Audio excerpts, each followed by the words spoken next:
morning, everyone. Thank you for joining us for the Building Healthy Strong Communities virtual conference. This is our first session of the conference, Social Work and Entrepreneurship. Before we begin, I just want to go over a few housekeeping notes. If you wish to receive CEs for today's webinar, you will need to stay for the duration of the time and respond to all the poll questions you see pop up throughout the presentation. You will see the first one momentarily. There will be time for Q&A throughout the event, so please submit any questions you have in the Q&A box or the chat. We do encourage participation in the chat throughout today's event. We're going to wait just a few more moments before we get started, so sit tight and remember to respond to the polls when you see them. Here comes your first one.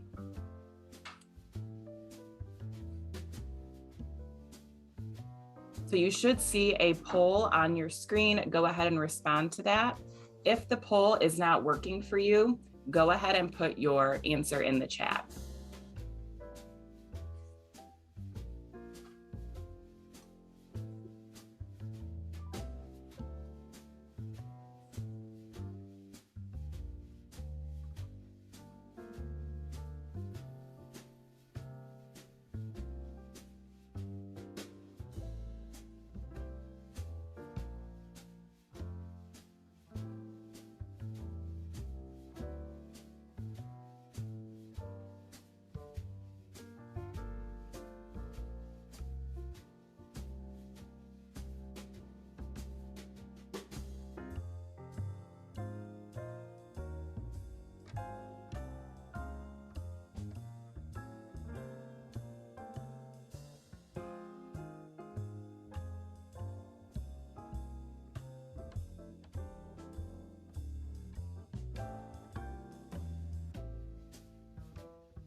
All right, I'll leave the poll up for just a few more seconds.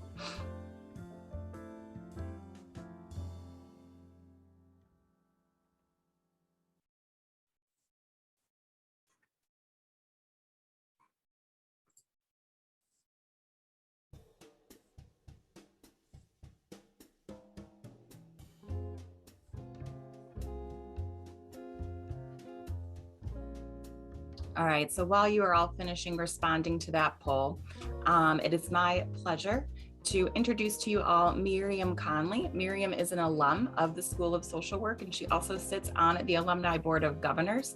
She's a former president of the Alumni Board of Governors, and she is going to introduce today's speaker. So Miriam, I am going to pass it on to you. Good morning, everyone, and thank you so much, Emma, for that introduction. I'm really excited to welcome our main speaker, Amber Joyner-Hill. Amber Joyner-Hill, MSSW, is the owner and principal consultant of Magnolia Detroit Consulting, which focuses on building capacity within organizations that value the betterment of society and racial equity and gender equality in the workplace. Amber has worked with nonprofits, board of directors, and government entities for over 7 years. Oh, my screen went away. Sorry. One moment. I think I lost my screen. So welcome, Amber Joyner-Hill. Thank you, Miriam. And I will repeat and extend some of what Miriam has got us started on. Just let me get my presentation and screen together.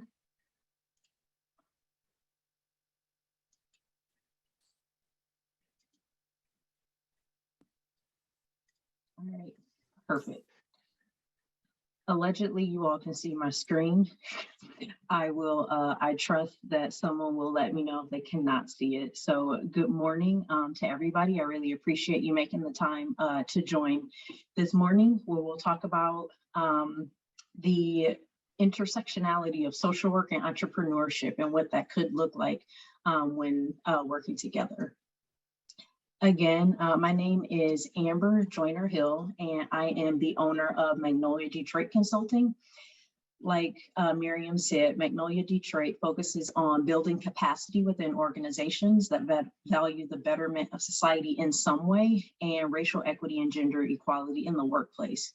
The primary services are organizational assessments, strategic planning, qualitative research, and technical report writing. All of my work is completed through a social work lens, which I think lends itself to more human-centered and sustainable results. I am originally from Detroit, and I'm joining you from Charlotte, North Carolina. I am a U of M alumna, but not from the School of Social Work, so I'm kind of infiltrating here. I got a bachelor's in psychology from U of M and later went to the University of Texas for my Master of Science in Social Work degree, MSSW. And I think equally as important, I am an avid cat lady. I have the one overweight cat in here with me today. And so today we'll talk about, again, what it can look like to be both a social worker and an entrepreneur.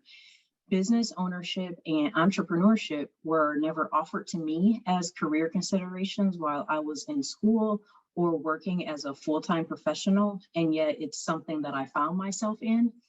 I don't think that the field as a whole really recognizes the wide range of career possibilities for social workers. So this is my way of encouraging you all to think beyond the traditional expectations of social workers. And lastly, before I dive into everything, I'll explicitly state that I am a macro social worker. So my content is shaped through that lens, but I have made an effort to still place value on folks who are in the micro and meso space.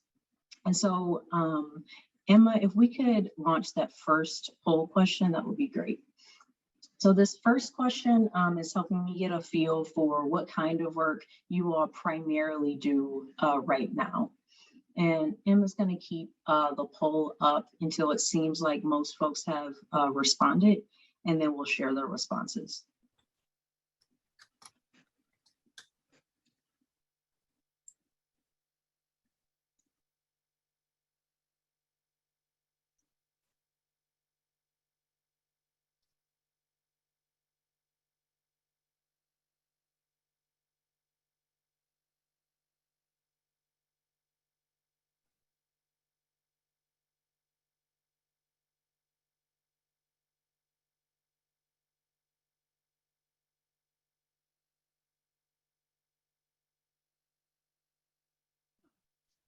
And Miriam is reminding us, if you're having a hard time accessing the poll, feel free to just type your answer into the chat. So we have quite a bit of diversity here today. Half of you all are in the micro space, and then about a quarter of you all do not work in the field of social work right now, at least. And then we're kind of sprinkling down into the macro and the meso folks. And I have one more poll question for you, again, just to get a feel for who's in the room. And this question is about business ownership. And think about this in any specialty whatsoever. If you own a construction company, feel free to say, yep, I own and operate a business.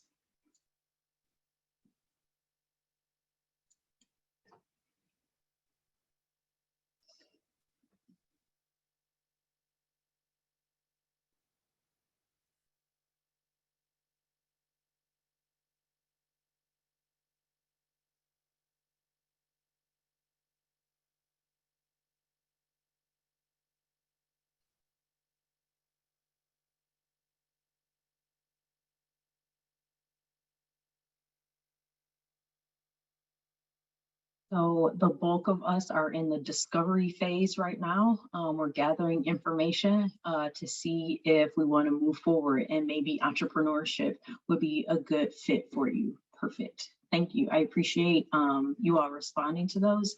And please interrupt at any time with questions. So this question around how to get started is one that I get a lot. There's no standard path that you follow in order to become an entrepreneur. And specifically in my case, I'm a consultant. So I'll walk you through my career path as concisely as possible in an effort to give you an idea of how one could get into entrepreneurship. As I just mentioned, I received an MSSW from the University of Texas, and there you could pursue a clinical or an administrative leadership track. I chose the latter, which is equivalent to macro social work. And after receiving my degree, I worked for about 6 years in nonprofits and government. And while I described the positions that I had during that time, I'll mention some of the specific tasks that I now offer as services so that I can be hired to provide those same services. And you'll also likely pick up on the events and experiences that collectively pushed me to leave traditional workplaces and find myself becoming an entrepreneur. This working for Travis County, which is in Austin, Texas, was actually my final social work field placement, and I was offered the opportunity to stay on after I graduated in a temporary position. And here I researched topics that were specific to the county, which were the growing population of older adults and the role of community planning organizations. My day-to-day was primarily collecting and analyzing qualitative and quantitative data and writing reports on my findings. Interestingly, most of the staff in my division were also macro level social workers. So it was really eye-opening and a relief to see so many social workers in roles that were not described as possibilities during my time in school. I thoroughly enjoyed this job, but the position was supported by temporary funding, so it did come to an end.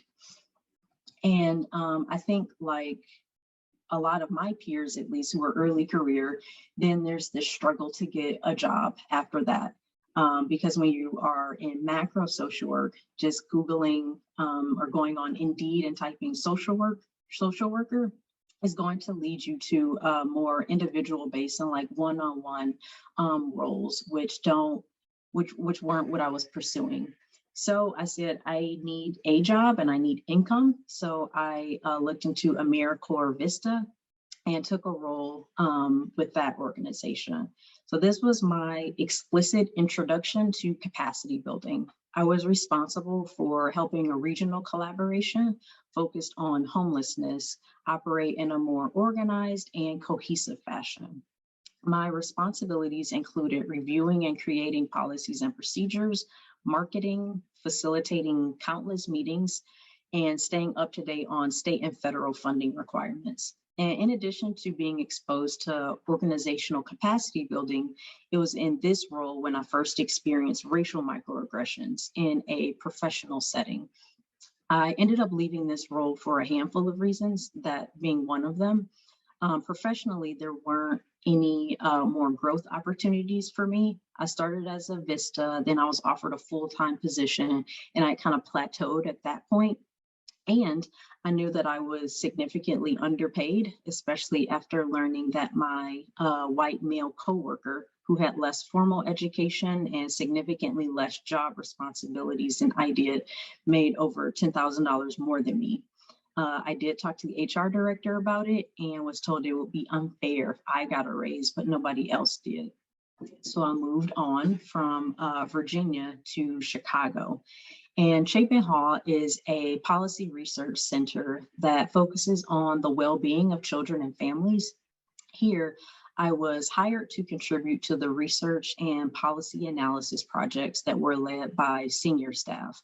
The job description read very similar to like a research assistant. This issue area, admittedly, isn't a passion of mine, but I knew that I could always transfer my skills into a different topic. So that was the goal here. In reality, though, I was hired to be the admin assistant for a department head. The role didn't connect to the kind of social work that I was looking to practice, and it didn't really align with what I was hired to do. So I eventually managed to get out of that position, and I joined a small work group within that org. I was hired to build capacity within their data analytics team and was given freedom to lead internal and external diversity, equity, and inclusion initiatives. This role also ended up being primarily admin support that didn't connect to social work or what I expected I would be doing. I did, however, make time to partner with a coworker, and we drafted educational materials about cultural humility, which is different than cultural competence. We wanted to create an online curriculum to support and educate direct service providers on how to engage with clients in culturally appropriate ways. We weren't able to finish the project, but I did present some of our work at a conference. The reason that the curriculum wasn't completed and why I ultimately left this work group is complicated, but I'll explain it because the story is very relevant to why I'm in a position to talk to you all today about entrepreneurship and why I choose to focus on the issue areas that I focus on. But first, I want to talk about the final role that I had at Chapin Hall. So still with this same title of Associate Policy Analyst, I was invited to join a different work group to research the DEI needs of a professional network of doctorate students. And for this project, I created interview protocols, conducted interviews, analyzed data, and authored and co-authored reports. This experience was fantastic because it played to a lot of my strengths, and I knew that real actions would be taken in response to our research. Amongst my team members, I was the only social worker, and I was the only person who was well educated on diversity, equity, inclusion, and anti-racist concepts. So I definitely felt valued as well. And this is actually the last traditional job that I had before I became a full-time consultant. And when I say traditional job, I mean kind of your standard 9 to 5, 8 to 4, working for someone else. So I mentioned earlier that I had experienced a racial microaggression very early on. I started experiencing racial microaggressions very early on in my career. And so I'm wondering if somebody could tell us kind of what you understand a microaggression to be. And feel free to just toss your ideas in the chat. I will not be grading anyone, but I'm curious to just see kind of where we are with our understanding. What do we understand to be a microaggression?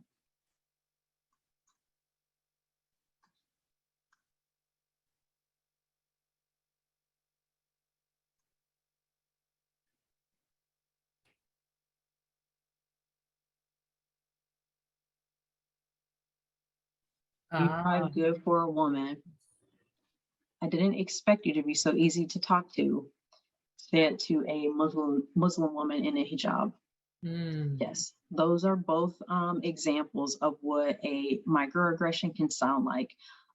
Gender microaggressions, ancestral microaggressions. So in general, so you are hitting the nose on the head.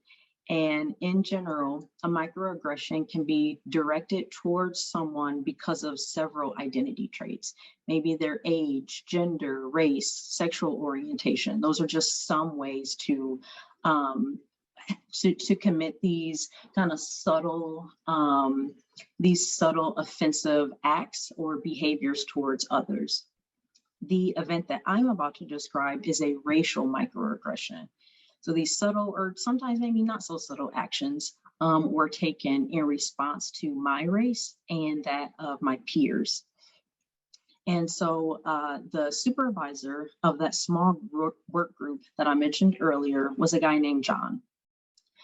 John was offered a job at a university in another state and the opportunity to bring the entire work group with him. He accepted this job offer and began the process of transitioning all 15 or so group members out of Chapin Hall and into this university. The university would post your position, same title, responsibility, salary. All you have to do is submit an application and you're hired, seamless. I did, however, voice interest in relocating to live near the university if a job could be secured for my husband.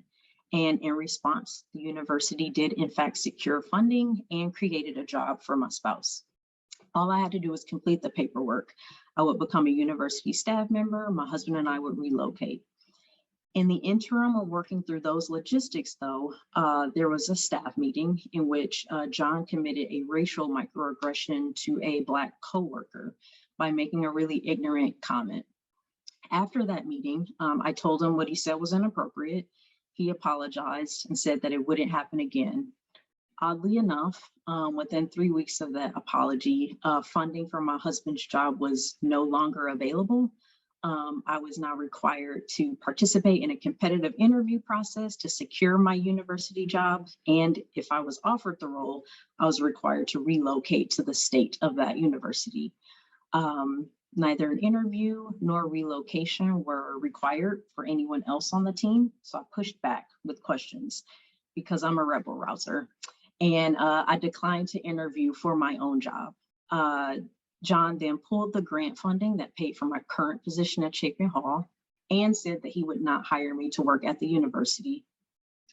Long story short, I hired a lawyer and the matter eventually came to a resolution months later. But that event made me reflect on all types of racial microaggressions and age and gender discrimination that I had experienced across different work environments. And that ultimately led me to turn this very passive interest in entrepreneurship into action. And then I created Magnolia Detroit Consulting in March 2020. I made the decision to essentially bet on myself and not risk another toxic or unknown or TBD workplace, and really venture into entrepreneurship in earnest. So that was a semi-concise summary of the career path that preceded my current role as an entrepreneur. I wanted to pause for questions or comments. Is there anything that's kind of front of mind for you all so far about that journey from traditional employment and kind of the ladder that you try to climb there into ultimately starting as an entrepreneur?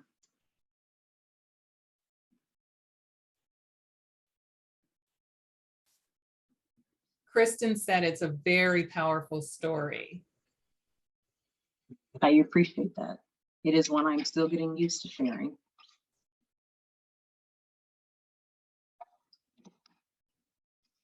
Audrey says, heck yes for betting on yourself. And that's what entrepreneurship is. You have to be your biggest and loudest cheerleader. And we're going to talk about the bips and the bops of actually starting and running a business. But that first step is really betting on yourself. So every year, American Express, the credit card company, yes, releases a report on the state of women-owned businesses. Among the growing population, I see your question, Carolyn. Among the growing population of all business owners, the proportion of female business owners is increasing faster than male business owners. They don't track transgender or gender non-binary. And within that population of women, women of color in particular are becoming business owners at a faster rate than white women.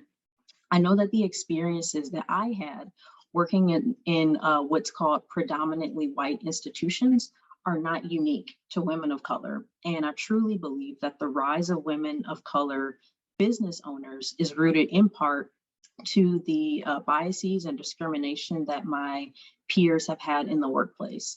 So in a way, this growth in business ownership is a show of resistance to traditional workplaces that promote gender inequality and racial microaggressions and discriminations.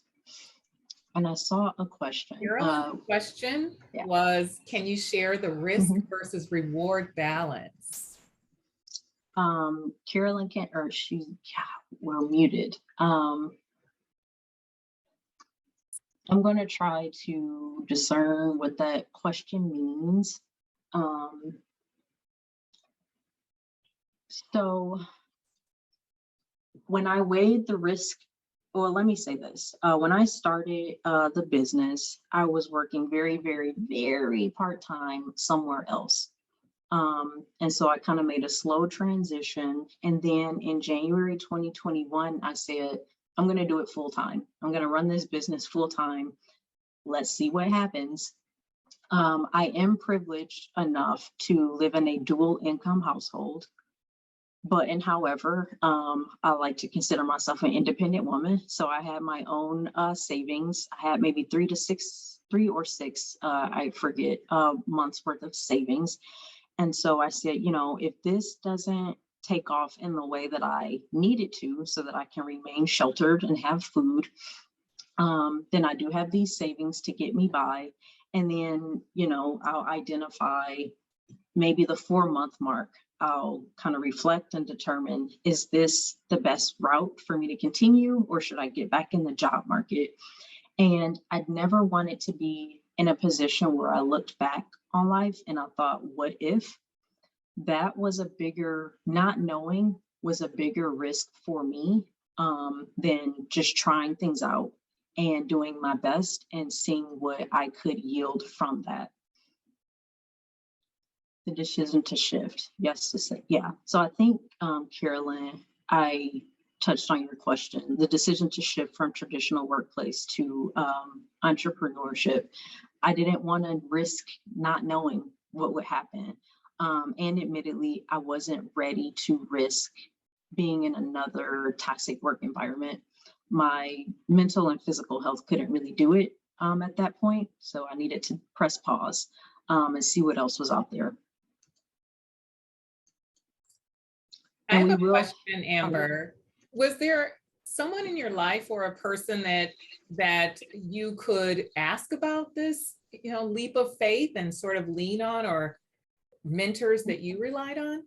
Yes. That is a great point. I'm not sure if I have it. I might have it mentioned later, but I'll answer it now. Yes. So while I started the business and then figured things out as I went along. And a huge resource that I had were 3 women who owned their own businesses, were really transparent and helpful and blunt resources for me. And I had met them while I met them either while I was still in traditional workplaces, and also just relationships that I built in the early part of my entrepreneurship. And they wanted to help other women become successful business owners. None of them actually are social workers, and they were all in diverse fields, which I think was a great little, cabinet of spices for me to have. A lot of diversity. Everybody's got their different take on how to approach entrepreneurship. And so leaning on them was incredible.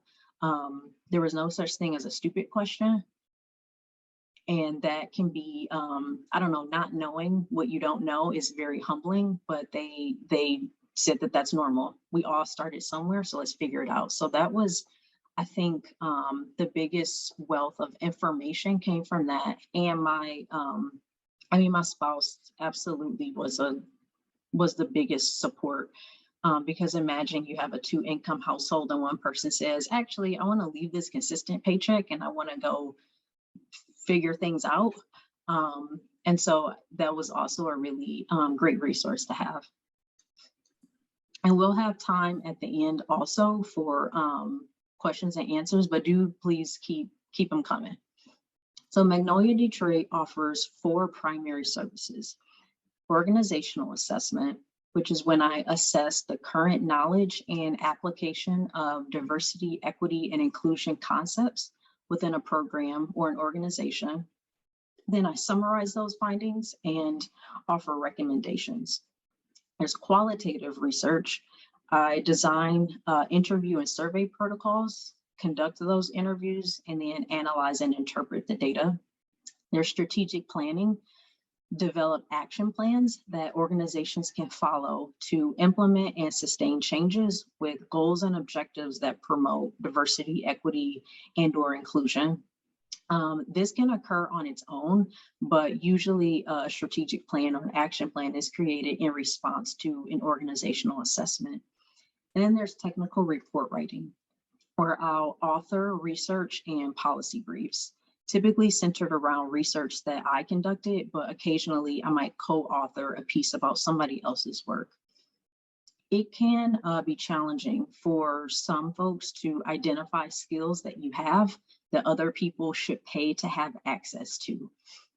It makes you feel a little bit weird, like I'm so good at this one thing, people should pay me to do it. But you got to get over that. That hesitancy or that awkwardness about it could be due to self-doubt, a lack of understanding around what potential clients need and want, and or your need to just simply sit down and list your skills. When I was trying to figure out what services I should offer, I considered three things. What do customers have interest or demand in? What am I good at? And what do I enjoy doing? There are many things that I have experience doing and can complete better than most. The critical piece for me was filtering out things that I don't like doing. For example, I can manage somebody else's calendar. I've done it, but I don't want to do it. So I'm not going to give someone the option to hire me to do that. And, you know, most of us are going to work for about 40-ish years of our lives, 40 to 50 years of our lives. That's a lot of hours. That equals a lot of years over those 40 years. And so I just feel like you really want to prioritize, if you can, do your best to prioritize spending that time on things you enjoy. And that was very critical for me. And I can offer one example quickly of a contract that touches on a few of these services. I recently worked with an organization that some of you might be familiar with. They're called Voters Not Politicians. It is it's a nonprofit based in Michigan, and they advocate for voters' rights and educating people on what their rights are and how to access them and retain them. And they most recently were really successful at ending gerrymandering in the state. And so they hired me to provide an organizational assessment. But it starts with something that's called an RFP, Request for Proposals. And on a request for proposals, an organization will write, this is what our organization is about. We need help doing XYZ, and we want to hire somebody to do XYZ within this time frame. Sometimes they include their budget, usually they don't though. I was aware of this RFP because I had a personal relationship with somebody who worked at the organization who let me know it was available. I applied, and then I was awarded the contract. And they indicated that they wanted an organizational assessment so that they could get a better feel of how they were embodying the principles of diversity, equity, and inclusion, or not embodying them. And then to follow up with an action plan to help them fill in some gaps. And that organizational assessment included surveys, and I had a lot of one-on-one interviews with volunteers, board of directors, and staff members. You write a report about that, and then co-develop an action plan or strategic plan with the organization. And then I provided some follow-up technical assistance to help them implement it. A huge part of capacity building is being able to hand off that baton to your client so that they can take the lead. You've helped them develop the skills and the tools that they need to keep momentum going. And so that's when I co-develop the action plan. And then that's when I hand off that baton, and I'm available for technical assistance afterwards, if and when you need me.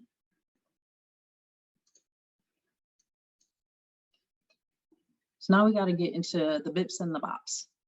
Here is some initial planning that I would like you to think through when you're getting started, or if you're thinking about whether or not entrepreneurship or business ownership might be the next step for you, here are some things that you'll want to consider. This is definitely step one. You need to figure out what it is that you're going to do what it is you're going to do or provide to generate revenue. Do you want to sell program evaluations, therapy sessions, educational curriculum? What will you name this company? When you land on a name, then you register your business as an official business within a state. You can register it in a state you live in. You can register it in a state you don't live in because maybe it's advantageous for your taxes. There are different legal structures to choose from when you register. I think a lot of us are familiar with limited liability corporations, LLCs, S Corp, and C Corp. There are also some nonprofit options, and that includes 501c3 and C4. I am not a nonprofit. I am an LLC. So there might be other options for nonprofits that I'm not aware of. I created Magnolia Detroit as an LLC solely because I wasn't aware of this other list of options at the time.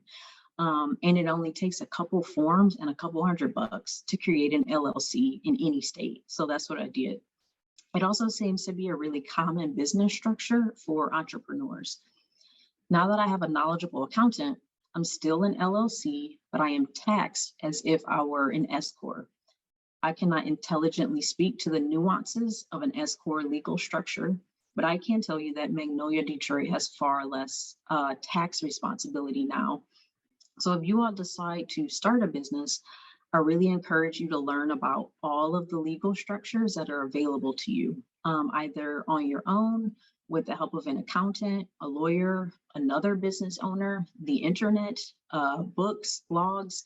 You can decide which structure is best suited for what you're trying to do ultimately with the business.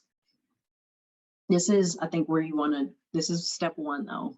Take care of these things first before we move on. Now, who do you want to provide your services or products to? My clients are organizations that are trying to improve society and or their workplace in some way. The bulk of my clients so far have been well-funded nonprofit organizations, but I have worked with for-profit companies and the federal government as well. When I first got started, I was told to accept any and all work for the first 2 years and then narrow down what I wanted to do and with whom.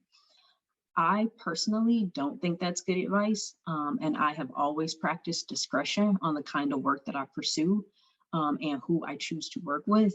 You'll identify what's best for your vision of the business, but I have turned down work because it didn't align with my personal values or the purpose that I think Magnolia Detroit is here to serve.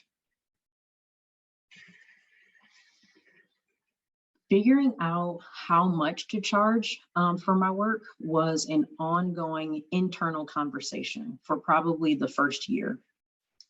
Consultants specifically rarely publicly share this information. It's not going to be on their websites usually, but I am fortunate enough, like I said, to have relationships with other consultants who are forthcoming with their rates.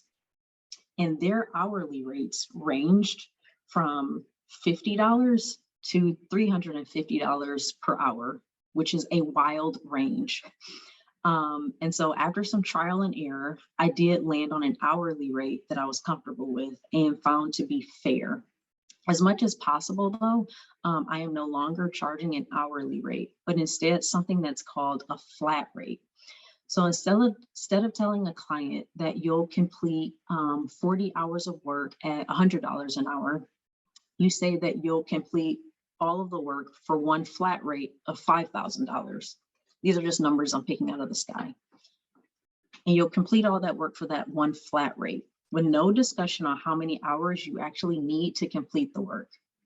The latter is more advantageous because you typically make more money for the same level of effort, and you don't have to justify how you spend your time to a client.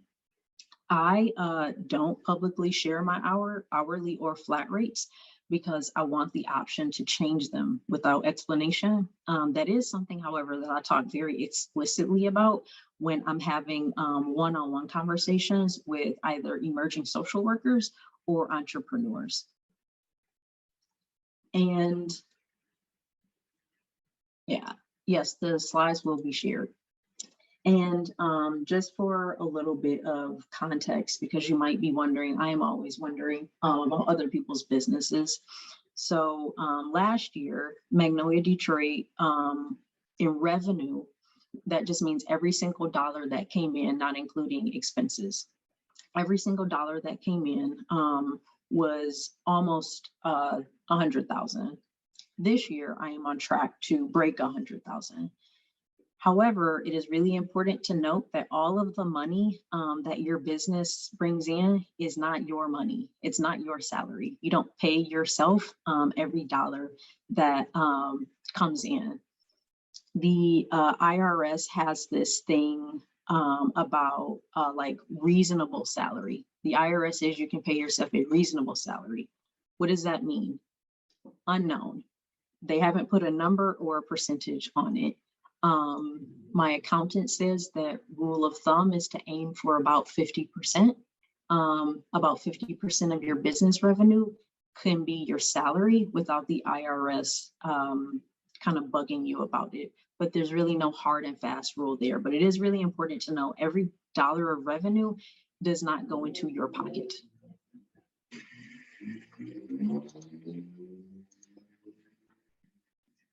Magnolia Detroit has a staff of one, the one and only. But not all entrepreneurs work by themselves. You have the option to jointly own the company with others. You can hire employees, subcontractors, and interns. I would like to take on more work, so I am in the process of bringing on an additional consultant. I currently have a couple subcontractors, but those are people who are hired to do very specific tasks within a specific time frame for a specific contract. The consultant that I'll bring on will work on a range of projects that vary in length of time. And it's important to note that this person will not be my employee. They will be an independent contractor who has signed an agreement to work on Magnolia Detroit's projects at a set rate. A couple advantages in this is that I don't have to pay taxes on their pay. They're responsible for paying taxes on whatever money I give them. And I also don't have to bear the responsibility of providing them a year-round salary. Magnolia Detroit also serves as a field placement option for 3 social work programs. And I recently wrapped up my semester with a student from the University of Michigan. So that's an additional set of hands that can assist in completion of work. And it's a really nice way to give back to the field.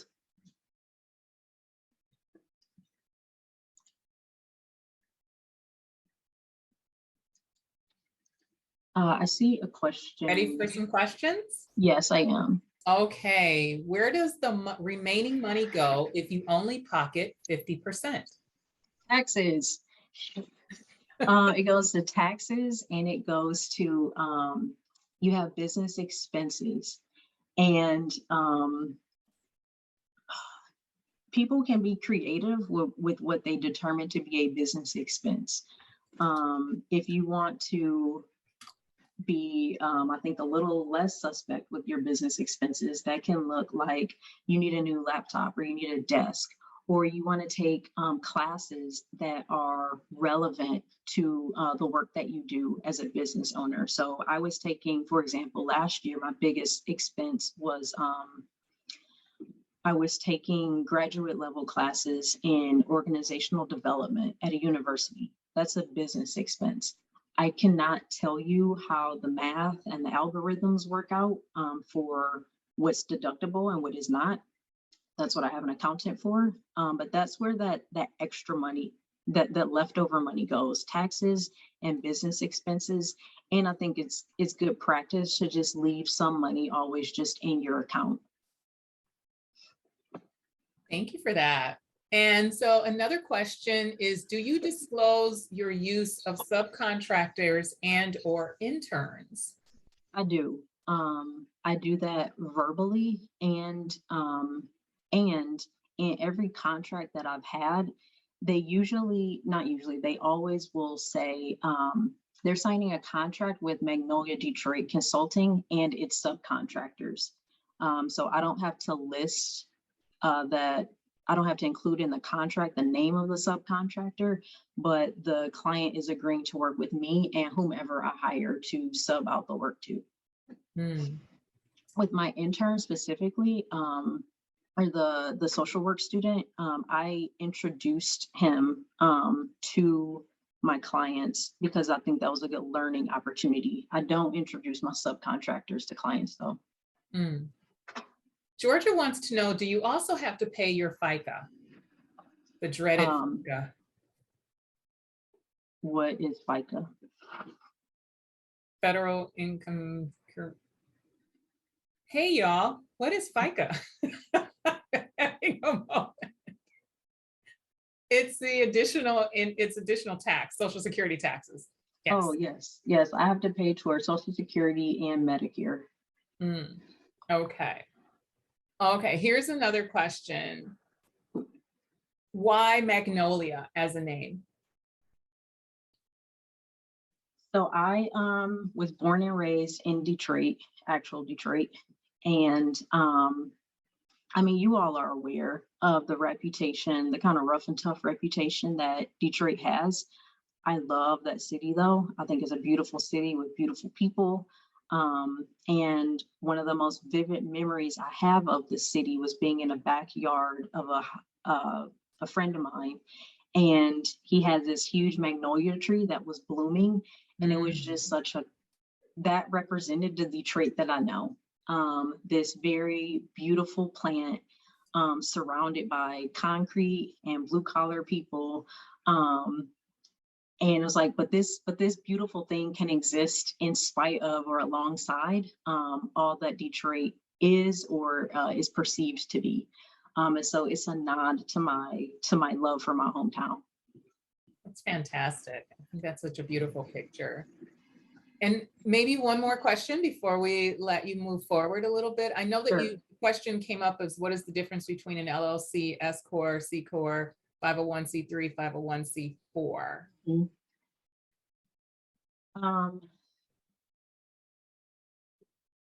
We don't have time today to talk about all of the differences. I will say one primary difference between an LLC, S Corp, and C Corp those are for-profit companies. Magnolia Detroit is a for-profit company, meaning that unlike a nonprofit, like a 501c3 and a C4, I don't have to at the end of the year kind of balance my books so it's zero, so that my revenue and my expenses balance each other out to zero. I want my revenue to always exceed my expenses. And legally, I can't do that because I am a for-profit company. There are a lot of nuances, however, across LLC, S Corp, and C Corp that require a lot of time on the individual's part to sift through what is most advantageous to you. The primary difference that I understand between 501c3 and C4s are that C4s can participate in lobbying a little bit more than 501c3s can. Thank you for that. And there's yes, Georgia, I have a home office that I am in right now. Okay. Shall we go ahead and then we'll save some more questions for the end? I think we should do that. Great. I know it's a lot of information. It's important though. We are talking about entrepreneurship. And we are holding your questions so that we'll be able to share them at the end of our time together. Perfect. Your marketing approach will be largely dependent on your target customer base or client base. My potential clients are probably going to be on LinkedIn or Googling DEI consultant or organizational development to see what websites pop up. Or they might be attendees at a conference. So those are platforms where I focus my marketing efforts. I am not great at marketing, and it continues to be something that I try to improve. Almost all of my contracts are the result of personal relationships that I created either before or during my time as consultant, or word of mouth. So I worked with one organization and they liked me and they told organization B, oh, Amber's great, you should check her out. And so it's kind of a ripple effect from there. From time to time, new entrepreneurs will talk to me about how they need to develop their brand. That's not my specialty, so I can't speak much to it, but I do put work into developing a reputation among my clients that they can describe to potential clients. They're going to know that I am reliable, I am transparent, I am communicative, and that I have a high level of ethics, and that they're going to get a quality product out of me. That is my reputation. You can call it a brand. I'll say reputation. At the bare minimum, though, I do suggest that you create a logo and a website. If your potential customers spend a lot of time on Instagram, then obviously that's another platform that you'll need to market on. You can look into free or low-cost classes about marketing to learn more if you feel like you really want to sharpen that tool. And there are a list of other logistics that are at the core of entrepreneurship. Time doesn't allow for us to get into the minute details of each of these, but I at least wanted to bring them to your attention to explore later. When we think about startup costs, ask yourself, what do I need to pay for right away? That could be technology or home office needs. If you are, whether you're working remote or you intend to meet in person with your clients, you need a working computer. If you don't have one, then that can be an initial startup cost that you need. Work procurement. How do I find this potential work? The contract language. Think about what should I include in an agreement. And there are a lot of templates online.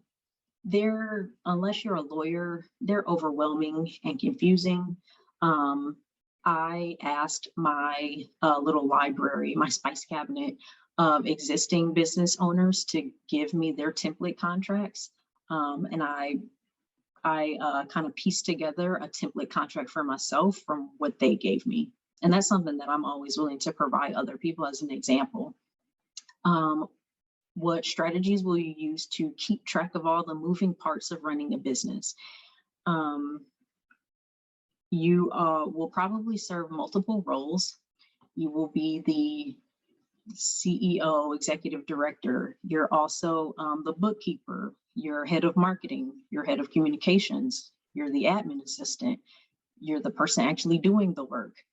So you want to identify strategies and tools that you can use to keep track of all that and make sure that things are getting done. And then finally, banking and accounting. How are you going to actually receive payment? Do you want paper checks? Probably not.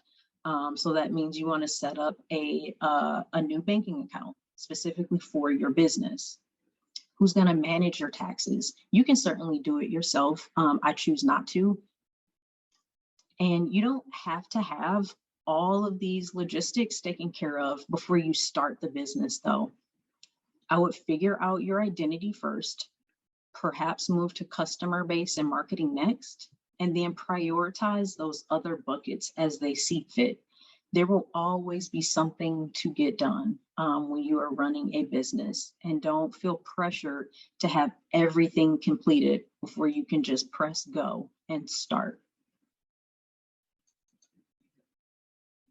And you all can read through this later, some primarily books that were really helpful for me. I know I have limited liability companies for dummies. I'm sure there's S Corp for dummies, C Corp, 501c3, C4, other business types that you can look up.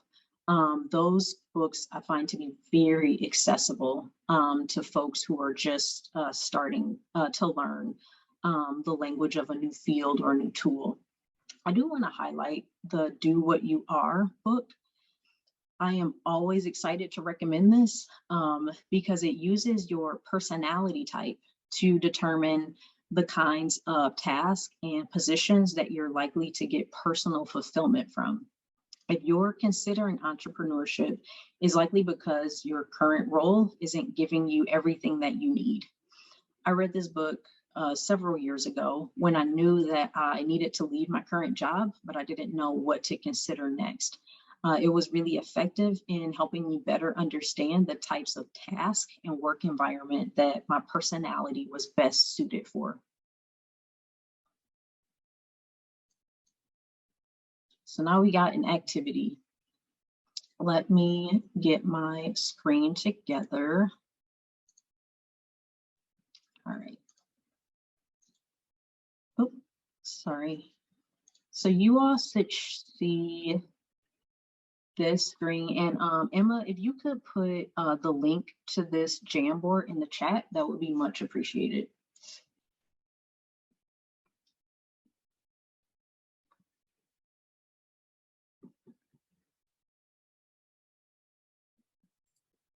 Emma may have stepped away for just a moment. Okay, so then I will do that. No worries. And Hala, I see, I hope that I'm correct, speaking your name correctly. Your question, oh, perfect. About how do I protect myself from a liability perspective? I have business insurance. That is actually required by most of my clients anyway. I have business insurance. So we're on this Jamboard, hopefully. And what I'd like for you to do is look at the bar on the left of your screen, and either you click on the text box or there's something called a sticky note, and try to type something and put it on this Jamboard just to make sure we're all oriented to it. Yep. And they tend to pile, yep, exactly. They tend to pile on top of each other. So you got to move them around. I like the text box personally, but the sticky note gets it done. All right, so I'm going to clear this page. It's asking you to install the Jamboard. So if you're being asked to install something, don't do that. You can totally engage with this activity in the chat. So no worries about getting new programs or software. So what I would like you all to do is on this Jamboard or in the chat box, I would like for you to type out some of the assumptions or myths that you have heard about entrepreneurship, and we'll talk about them. It can be an assumption that you have or that you've heard other people have. Perhaps there's something that you've heard and you want to know if it's fact or fiction, and we'll touch on some of these. So I'll give you all a couple minutes to toss out your ideas. And again, if you have to install something, don't do that. Just type your responses into the chat box.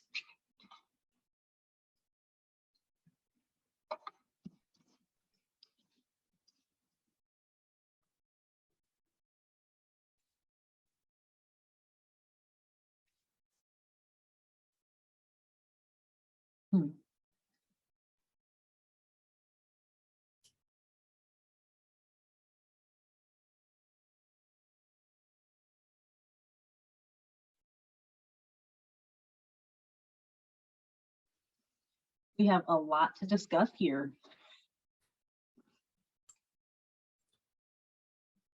And in the chat as well. I see. Yeah, I see. Wow. All right. Yeah, that's no consistency. Okay. I think we have quite a bit to work with. So let's just dive into it. And mentally, I'll try to organize these in similar families, so that I can touch on a few points at once. We'll spend 10 minutes or so on this, because I think we have a lot of good assumptions to touch on. And what I'll start with is this notion of there's no time off. You're always working. You can't balance your personal life with your business life. That is totally up to you as the entrepreneur, as to how you want to spend your time.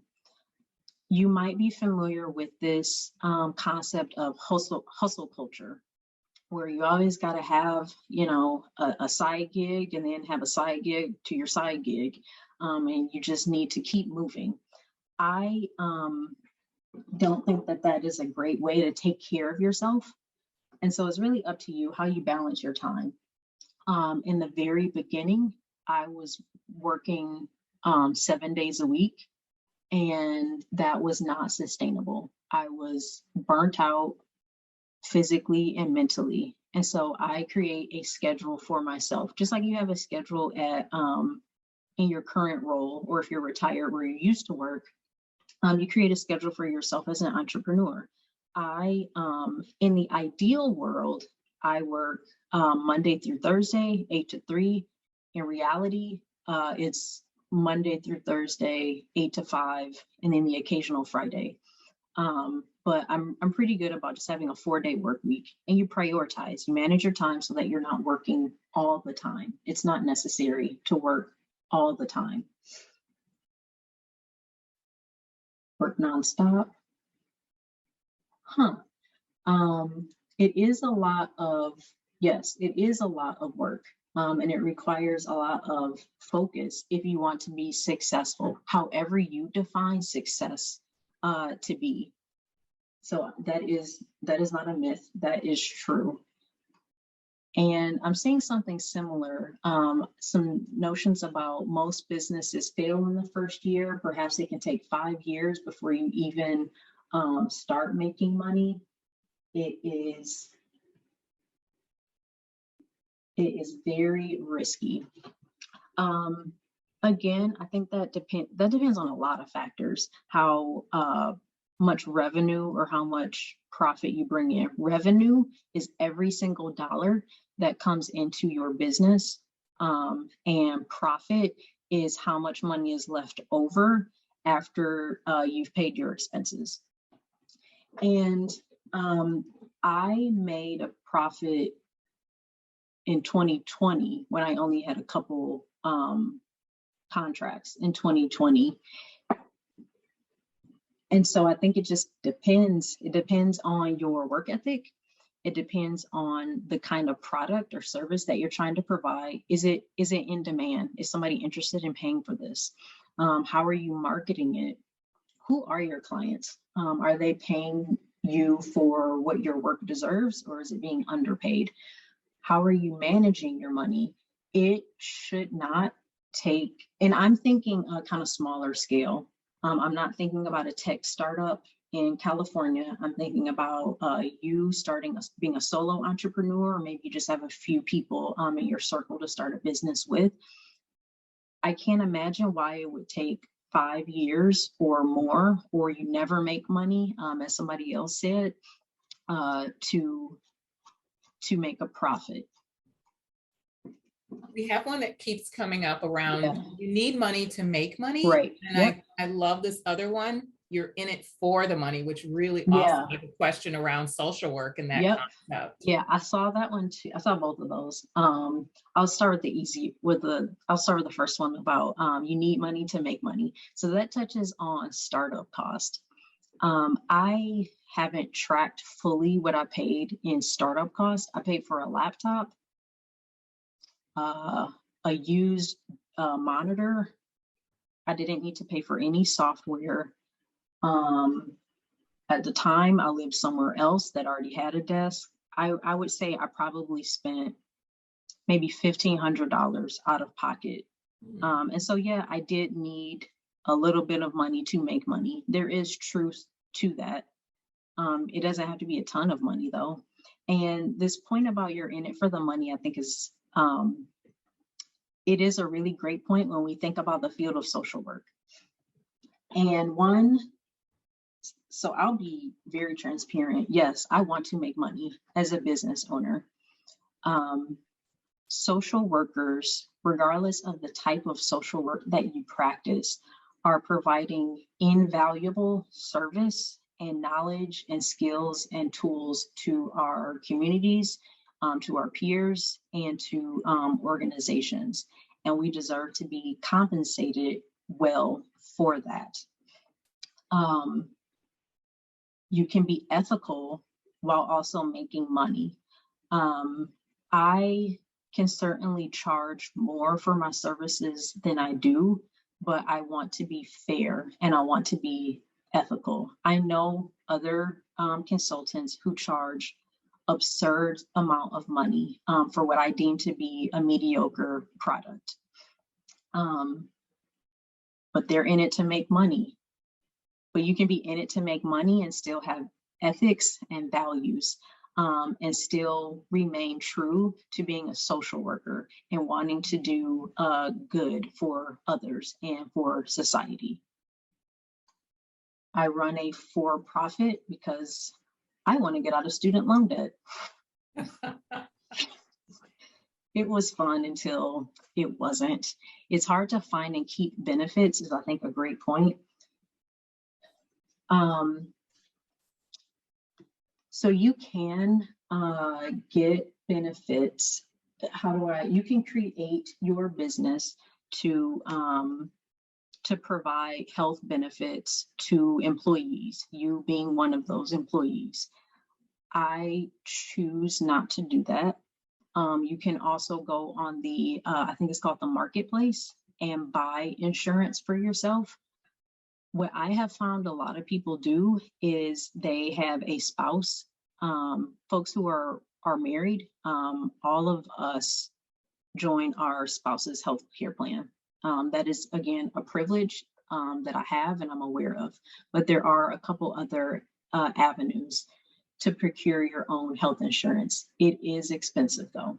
Whether you're an entrepreneur or not, procuring your own health insurance is very expensive. Are there there's another thing that is similar about, like, you have to know you have to have a business degree, or you need to know accounting or math. Mm-hmm. No, from what I have heard, folks who get MBAs, Master of Business Administration, or perhaps getting a bachelor's in business, more often than not, they're being taught how to be a mid-level manager, not necessarily how to start and operate a successful business. So that you don't need that. I don't have a business degree. I don't know anybody who runs a business who has a business degree. You do need to be savvy and willing to educate yourself. There's a lot of self-education. I'm not great at math. I don't need to be great at math. I don't do quantitative research, so that's not necessary. And for accounting, again, I choose to hire an accountant. I, however, very easily could go on TurboTax or HR Block and enter all those numbers on my own. I just choose not to. So you don't have to have these kind of stereotypical skills that we associate with successful business owners. And Miriam, are there any other things that keep coming up that you think I should touch on? I think that there was one around, I think it speaks to the idea of naysayers. And did you have folks who said, what are you going to do in the meantime? So maybe can you speak a little bit about what that may have been like for you? Did you have the naysayers and the folks who were doubting along the way? No, actually. People who know me know that I am very headstrong. And when I say I'm going to do something, I'm going to do it. And so I didn't have doubt from other people. I was my biggest source of doubt because I was going into something that I had starting a business was something I had zero experience in. I was well versed in the services that I was trying to provide or that I wanted to provide, but I didn't know how to make that profitable or tell people convince people that they should hire me to do it. And so I took that risk and I bet on myself, but I wasn't always my loudest cheerleader. And so that's where the doubt came from for me. I think once you put all the faith in yourself, it can be easier to ignore the naysayers.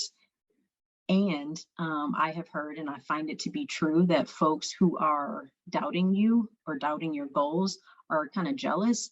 It's scary. Somebody wrote this. It is scary to say, you know what, I'm going to generate the income that I need to live on my own. That is scary. That's insane.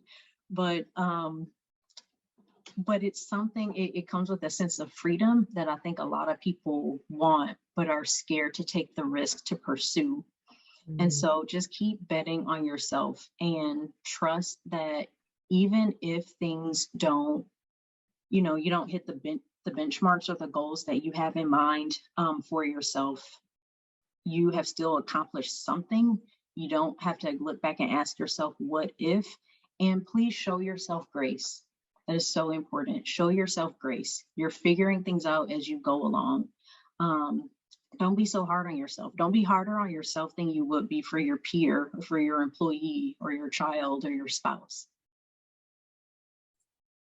There are a few other questions here that are good questions, and I'll try to touch on them at the end. But there are a few questions about like logistics that I can answer pretty easily, but I do want to be mindful of time. I have a list for you at the end. Some of these we talked about, but here are some other benefits and challenges. I love having the freedom to work on unfunded projects that are interesting to me as time allows. One particular interest of mine is documenting the experiences of Black women who work or were schooled in predominantly white institutions. That is self-funded work at this time, but it's interesting to me. So I get to spend my time on that. You create the kind of work environment that you want. This applies to those who would work alone and those with employees. If there's something about your current work environment that you love, great, carry that over. If there's something that is subpar, then you don't have to do it. Create the environment that you want yourself and others to exist in. There is no ceiling on your salary or your salary range, but I did talk about the IRS's requirements for reasonable salary. But it's not like when you get hired somewhere and they say, all right, you can make between, I don't know, $60,000 and $70,000 a year. And once you hit 70, that's it. It's that barrier, that ceiling doesn't exist when you're a business owner. And for some, working by yourself could be both a benefit, could be a benefit, or it could be a challenge. I am proudly a homebody. And so I don't mind working by myself. I thoroughly enjoy my own company, but I understand how that could be challenging for other people, where you don't have somebody to, just kind of waste time at the water cooler with. For me, the only thing I am missing is having someone to bounce ideas off of. And that will be the role of the consultant that I hire. That's going to be one of their responsibilities. Let's bounce ideas off of each other. You are personally responsible for getting everything done, which can be fatiguing. I talked about all the hats that you wear, and you either need to complete these things yourself or make sure that somebody else does it. That responsibility is real. Creating things like a schedule and sticking to that schedule, and understanding that the business is not your whole life. It's what you do to get fulfillment and stay sheltered and have food and clothes, but it doesn't define you. It's not your life. And so that helps with the fatigue. And depending on the field that you pursue, there is no standardized roadmap that you follow. That can be really intimidating because you don't know where to start. but I see that as a great opportunity. You can use the experiences and the knowledge that you have to pursue entrepreneurship in the best way that suits your current resources. And we touched on this earlier about benefits and perks. So you likely don't have benefits through your business, but you can. But you probably don't have like paid time off or an employer match retirement or other perks like retention pay or like a discounted gym membership. No, you won't have that. And so you have to take the lead on making sure that you build in vacation time into your day or into your year or your month. And also, if you're sick, just go lay down. It's okay. I know that there, at least pre March 2020, there was kind of this martyr mentality where there's pride in going to work, even if you're sick. That doesn't help you not be sick though. So you have the flexibility to just go lay down or just go watch Netflix. Work will be there tomorrow, so do it tomorrow. And I had this time for checking in, but I want to move forward. I'm wondering, yeah. So what I want to do is I want to do this case study. And I want you to consider a situation that you might find yourself in if you worked as a business owner who provided consulting services. I want you to think about social work ethics, your personal values, and your need to make money as a business owner. Whether you run a nonprofit or a for-profit company, you do need to bring money in. We'll read the case study and then respond to a few poll questions. I will read aloud in my most soothing of voices.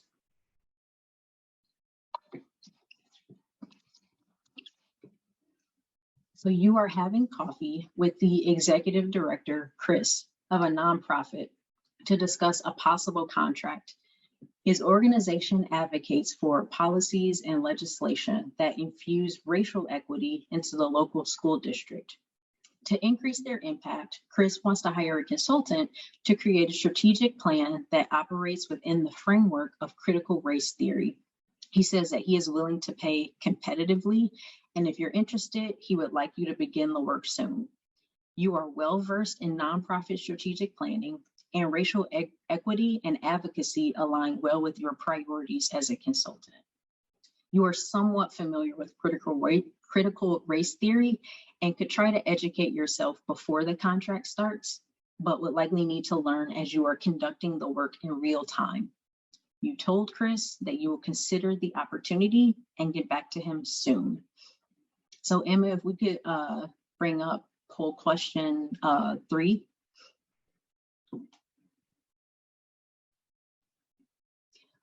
And this question is asking you, which social work ethical principle are you considering the most as you weigh this opportunity? And this is single choice. There's no right or wrong answer.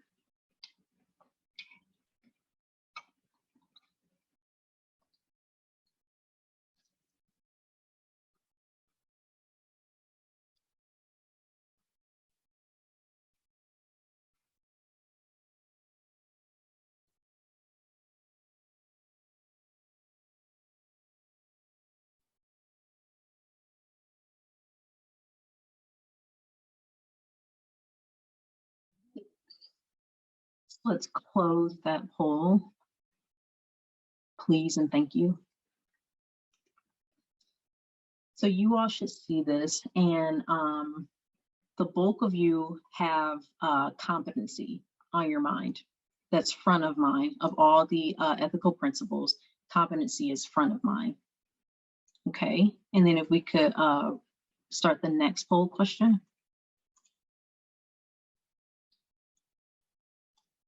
Again, no right or wrong answers. This is asking you, which business need are you considering the most as you weigh this opportunity?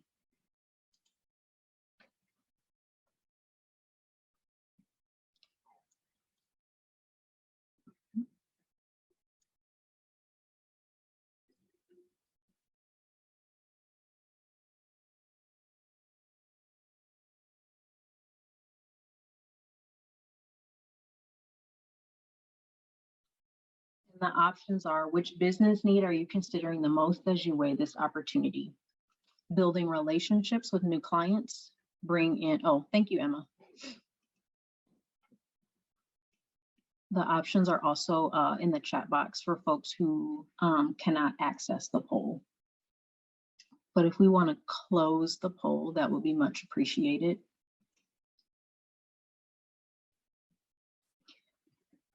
So there's not, a lot of you are leaning towards building relationships with new clients, but there's a fair amount of consideration for your reputation and also diversifying your catalog of work. And then there's just, and something that is not a poll question. So give me a second, Emma. Something that I want you to think about internally is, what personal values are you considering the most as you consider this opportunity? So just kind of think about that. What personal values are you considering the most as you consider this opportunity? And then while that's on your mind, if we could bring up that final poll question.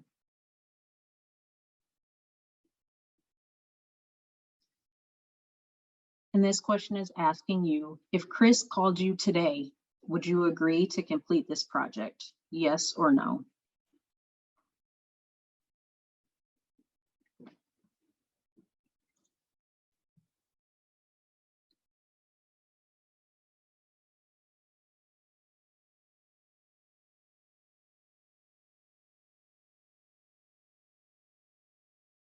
I know that there are a lot of considerations to make, but let's say he called you today and he needs a yes or no.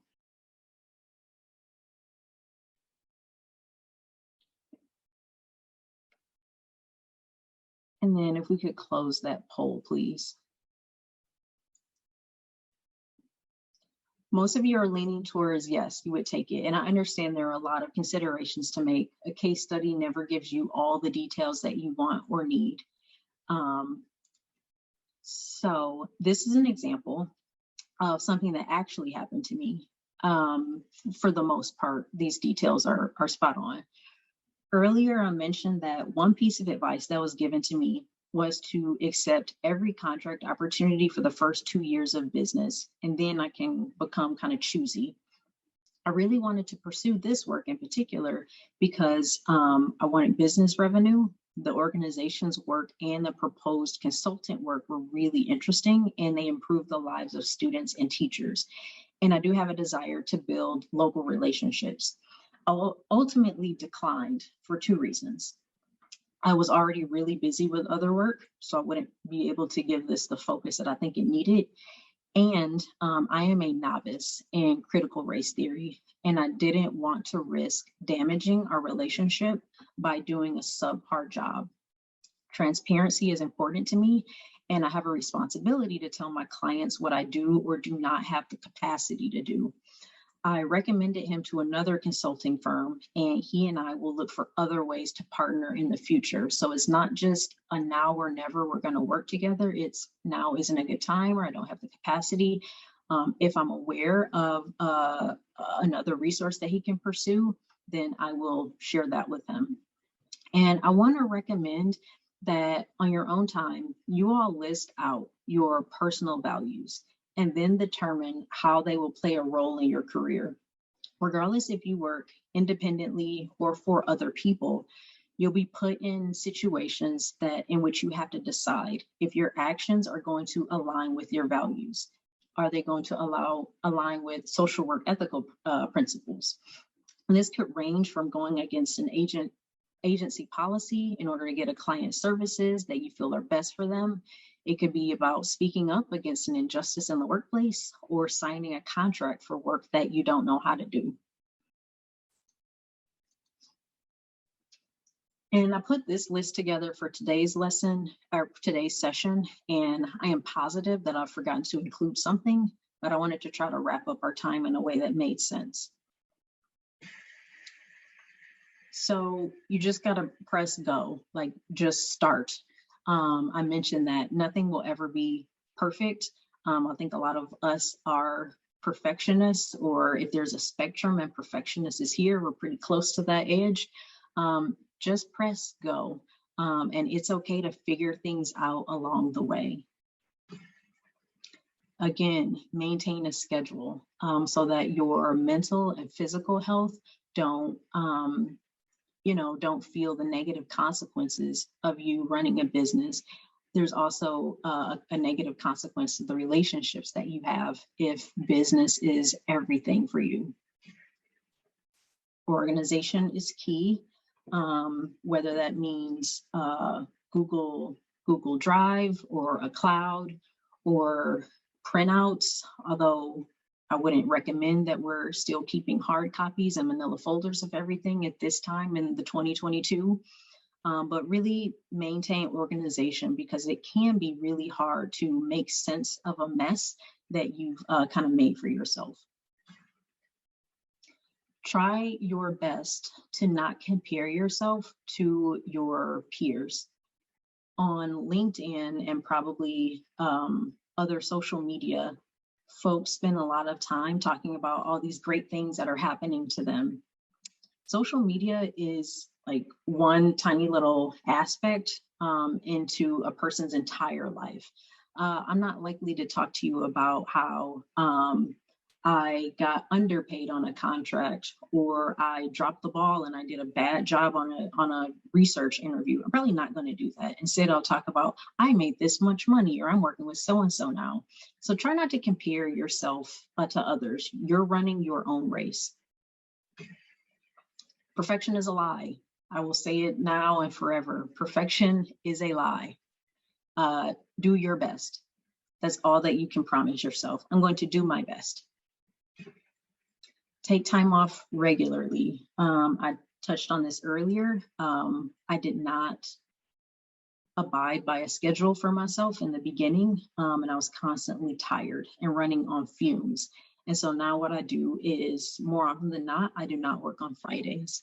And I'm trying to build in a few times throughout the year where I take maybe 1 to 2 weeks off entirely. Don't have shame in that. There's no shame in resting. And finally, please celebrate yourself.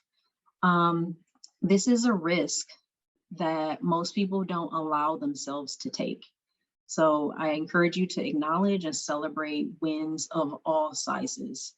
No matter the outcome of your business venture, you don't have to ask yourself, what if I had started that business? So that is my presentation. We've got lots of great questions. So I know that I'm just gonna start giving them to you. Ready? Perfect. Yes. If you could tell us, how has being a social worker been a plus or a minus in your work? I have not experienced it being a minus. I think it's a plus because it helps me keep my ethics in check.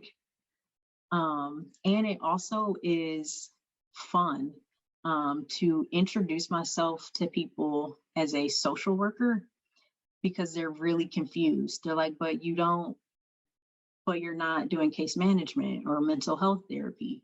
And so it's exciting to let people know that social workers can serve in so many different roles. So I'll stick with that concise response. It has brought on a lot of benefits. Thank you.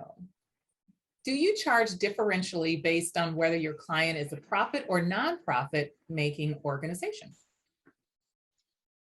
That is a good question. I charge differently depending on the size of the company. There are some very, very well-funded nonprofits, and there are some for-profit companies that are kind of struggling and are small. And so if you're a nonprofit, it's called a Form 990. That's your federal taxes form. That is publicly available information. And so if you're an organization I haven't heard of, I'm going to look at your tax filings to get an idea of what your how much money you have, and keep that in mind for how much I charge you. However, I do have a range for how much I would charge a particular, how much I would charge for any service. It's not like if Google called me today and said, we want you to do an org assessment, and now all of a sudden the rate has quadrupled. That's not necessarily how I choose to operate, but I do have a bit of a scale. Mm. So we talk a lot about having to pivot as social workers in business and in areas. How has Magnolia Consulting had to pivot or shift with the pandemic? Mm-hmm. Unfortunately, and fortunately, not necessarily, well, yeah, the COVID-19 pandemic and also the racial justice movement benefited Magnolia because people got more accustomed to virtual experiences. So far, all my work has been provided remotely. I would love to get flown out somewhere at some point. And there has been delayed attention finally given to racial injustice. There was light shed on gender inequalities in the workplace and gender-based discrimination in the workplace, but I think it's come more to the forefront now. So it has brought more attention to Magnolia than perhaps it would have gotten if this were 4 years ago. Mm. So we are at 11:29, and as we sort of wrap up, and I just want to double check with Emma, right? Yep. All right. So we just want to thank you so much, Amber, for sharing your expertise and your journey to entrepreneurial work and the various ways that social workers can take a non-traditional role in their careers. And I know I got another question, so I'm going to drop that in the chat around how do you become a field instructor and have interns, MSW interns. And so please feel free to email us and we'll answer that question. But again, we can all just give a round of applause or to Amber. Thank you so much for all that you do and for being our field instructor as well as serving our communities. You are more than welcome. I'm happy to be here, and I'll put my, I believe you all will get this slide deck, and my email address is in the chat also. I love helping other people get started, whether you're a social worker, a budding entrepreneur, if you're a woman, if you're a person of color. I love helping people move forward with whatever risk they're considering. Fantastic. Thank you so much. Yep. We'll turn it back over to Emma. Thank you, Miriam. Thank you, Amber, for that wonderful presentation. What a great way to kick off our Building Healthy Strong Communities virtual conference. Thank you, everyone, for attending. Just a few quick little housekeeping notes you should see up on your screen. Any questions related to your CE hours, please contact the Office of Continuing Education. Their email address is ssw.conted@umich.edu. If you do send an email to me, I'm going to send you right their way. One final thing I want to mention, we will be having a closing reception tomorrow at 3:45 p.m. The purpose of that reception is just to debrief these sessions, as well as to talk about kind of what Miriam's final question was, how has social work changed throughout the pandemic and how have we all had to pivot? So thanks again for joining us and have a wonderful rest of your day.